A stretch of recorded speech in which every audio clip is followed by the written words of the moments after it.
अहमदाबाद से आई है खबर, वाकई में आह, बहुत चौंकाने वाली है। एयर इंडिया का बिल्कुल नया मॉडर्न बोइंग 787 ड्रीम लाइनर हाँ और उड़ान भरने के बस 2 मिनट के अंदर इतना भयानक हादसा। हाँ बिल्कुल। आज हम इसी दुखद घटना से जुड़ी जो शुरुआती जानकारी है और एक YouTube चैनल का जो विश्लेषण है उसी को थोड़ा समझने की कोशिश करेंगे बिल्कुल। कि आखिर हुआ क्या और मतलब शुरुआती जांच किस तरफ इशारा कर रही है। हाँ, ये घटना तो ऐसी है जो एक पल में सब कुछ बदल देती है। जीवन कितना अनिश्चित है ये बिल्कुल सामने आ जाता है। सही बात है। खबरें तो यही बता रही हैं कि सरदार वल्लभ भाई पटेल एयरपोर्ट से ये फ्लाइट उड़ी लंदन के लिए और कुछ ही पलों में नीचे आ गई। हाँ। सिर्फ 2 मिनट। ये तो यकीन करना भी मुश्किल है। मतलब दोपहर 1:37 बजे टेक ऑफ हाँ और करीब 1:40 पर एयरपोर्ट के पास ही वो जो BJMC बॉयज हॉस्टल है वहां क्रैश। हाँ, अतुल्यम हॉस्टल। और फिर मलबे में वो आग भयानक थी। और इसी छोटे से मतलब 2-3 मिनट के गैप में पायलट ने ATC को मेडे कॉल भी किया। हाँ, मेडे कॉल किया गया। ये इमरजेंसी कॉल है। तो ये साफ बताता है कि कॉकपिट में जरूर कोई बहुत बड़ी गड़बड़ी महसूस हुई होगी पायलट को, तभी उन्होंने तुरंत मदद मांगी। ये विमान, ये बोइंग 787 ड्रीम लाइनर, ये तो काफी एडवांस्ड माना जाता है ना। इसकी टेक्नोलॉजी तो बिल्कुल लेटेस्ट है। हाँ बिल्कुल। ये अपनी टेक्नोलॉजी के लिए ही जाना जाता है। कार्बन फाइबर से बना है तो वजन में काफी हल्का है। अच्छा। और इसी वजह से ये करीब 20% कम ईंधन इस्तेमाल करता है। रेंज भी अच्छी है, लगभग 14,000 किलोमीटर तक एक बार में जा सकता है। तो कीमत भी अच्छी खासी होगी इसकी। हाँ, कीमत भी करीब 2,500 करोड़ रुपए। ओके, तो इतनी एडवांस्ड मशीन, इसमें गड़बड़ी की क्या वजह हो सकती है? शुरुआती विश्लेषण क्या कह रहा है? मतलब क्या विमान की बनावट ही कोई वजह बनी? देखिए, कई चीजों पर गौर किया जा रहा है अभी।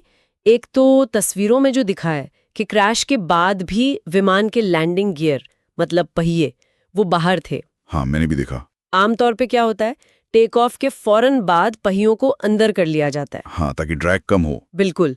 तो सवाल ये है कि क्या वो खराब हो गए थे या फिर उन्हें अंदर लेने का मौका ही नहीं मिला?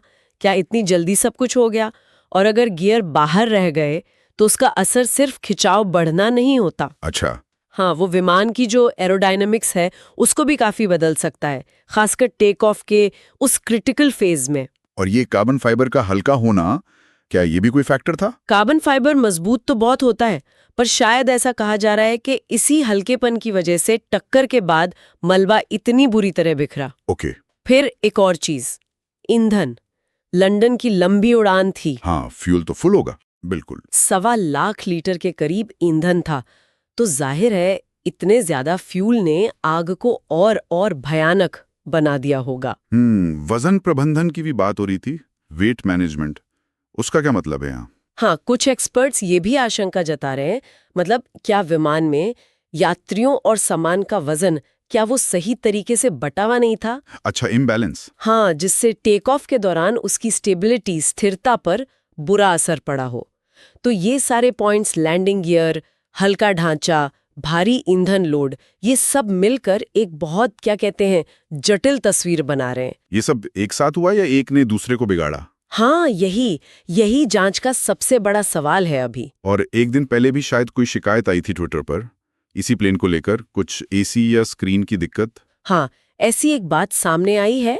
हालांकि ज्यादातर लोग इसे एक रूटीन दिक्कत ही मान रहे हैं, ऐसी छोटी मोटी चीजें होती रहती हैं। सही है। पर हाँ, सवाल तो उठता है कि क्या ऐसी छोटी लगने वाली चीजें किसी बड़ी अंदरूनी प्रॉब्लम का इशारा हो सकती हैं, जिसे शायद नजरअंदाज कर दिया गया। वैसे याद रखना होगा कि 2013 में ड्रीमलाइनर्स की बैटरी में आग लगने की कुछ घटनाएं हुई थी। हाँ, वो मुझे याद है। उसके बाद बड़े सुधार किए गए थे और तब से इसका सेफ्टी रिकॉर्ड काफी अच्छा माना जाता रहा है। तकनीकी पहलू तो है ही, पर इसका जो मानवीय पहलू है वो तो दिल दहला देने वाला है। चालक दल, यात्री, उनके बारे में क्या जानकारी है? चालक दल काफी अनुभवी था। कैप्टन सुमित सबरवाल, उन्हें 8,200 घंटे से ज्यादा का अनुभव था। काफी अनुभवी। हाँ, और फर्स्ट ऑफिसर क्लाइव कुंदर, उन्हें भी 1100 घंटे का अनुभव था। दुखद बात यह है कि गुजरात के पूर्व मुख्यमंत्री विजय रूपाणी जी समेत कई यात्रियों की जान चली गई इसमें। हाँ, ये बहुत दुखद है। और वो हॉस्टल जहाँ विमान गिरा, वहां तो रेजिडेंट डॉक्टर्स रहते थे। हाँ, BJMC बॉयज हॉस्टल, करीब 50-60 रेजिडेंट डॉक्टर वहां रहते थे। उनकी स्थिति क्या है ये अभी पूरी तरह साफ नहीं है। हे भगवान। वहां मेस में खाना अधूरी प्लेटों में पड़ा मिला, जो दिखाता है कि उस वक्त कैसी अफरा तफरी मची होगी। एक यात्री के बचने की भी खबर आई है सीट 11A से, कि वो कूद गए। ये कैसे? 2 मिनट में ये कैसे हो सकता है? हाँ, ये खबर चल तो रही है, लेकिन ये जांच का एक बहुत ही अहम हिस्सा है। टेक ऑफ के सिर्फ 2 मिनट बाद इतनी कम ऊंचाई पर क्या ऐसा सच में संभव है? वही तो। और अगर ऐसा हुआ भी, तो क्या इसका विमान के संतुलन बिगड़ने से कोई कनेक्शन है? ये सब बातें जांच में ही सामने आएंगी। अभी कुछ कहना मुश्किल है। जाहिर है प्रतिक्रियाएं भी बहुत तेजी से आईं, एयर इंडिया की तरफ से, सरकार की तरफ से। बिल्कुल। एयर इंडिया, जो अब टाटा समूह का हिस्सा है, उन्होंने हर मृतक के परिवार को 1 करोड़ रुपए मुआवजा देने की घोषणा की है। अच्छा। और हॉस्टल को दोबारा बनाने, घायलों की पूरी मदद का भी ऐलान किया है। भारत सरकार, विपक्ष और यूके, फ्रांस, रूस जैसे कई देशों ने भी शोक जताया है। इस हादसे की तुलना भारत के पिछले बड़े हादसों से भी की जा रही है, जैसे चरखी दादरी या मैंगलोर। हाँ, लोग याद कर रहे हैं। 1996 का Charkhi Dadri mid air collision था। हाँ, वो तो हवा में टक्कर थी। बिल्कुल। 1978 का मुंबई या फिर मैंगलोर वाला क्रैश, उनकी वजह अलग थी। रनवे ओवरशूट, पायलट एरर जैसे फैक्टर्स थे। यहाँ पर जो शुरुआती शक है, वो काफी हद तक इस मॉडर्न टेक्नोलॉजी पर ही केंद्रित लग रहा है। हाँ, ये बात इसे थोड़ा अलग बनाती है। हाँ, ये निश्चित तौर पर दुनिया के बड़े विमान हादसों में गिना जाएगा। तो कुल मिलाकर देखें तो ये एक बहुत ही दुखद और काफी उलझा हुआ मामला लगता है।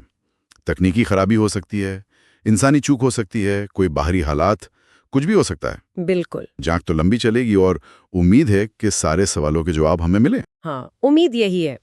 और यह हादसा एक बहुत बड़ा सवाल भी खड़ा करता है ना, कि जब हम इतनी एडवांस्ड, इतनी सुरक्षित मानी जाने वाली तकनीक पर इतना भरोसा करते हैं, सही बात है, और वो इस तरह अचानक से विफल हो जाती है, तो ये हमारे जो मौजूदा एविएशन सेफ्टी प्रोटोकॉल्स हैं, रख रखाव के जो तरीके हैं, और ऐसे अनसोचे और अप्रत्याशित खतरों से निपटने की हमारी तैयारी, इन सब पर कितने गहरे पुनर्विचार की मांग करती है। बिल्कुल, ये सोचने वाली बात है।